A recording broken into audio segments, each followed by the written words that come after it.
एक जवान आदमी गर्मी से परेशान होकर पानी में नहाता है। गर्मी कम नहीं होती तो वह कबूतर के पास जाकर कबूतर को उठाकर पटक देता है।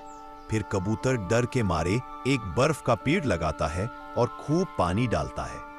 धीरे धीरे पेड़ बड़ा हो जाता है और उस पर बहुत सारी बर्फ लग जाती है।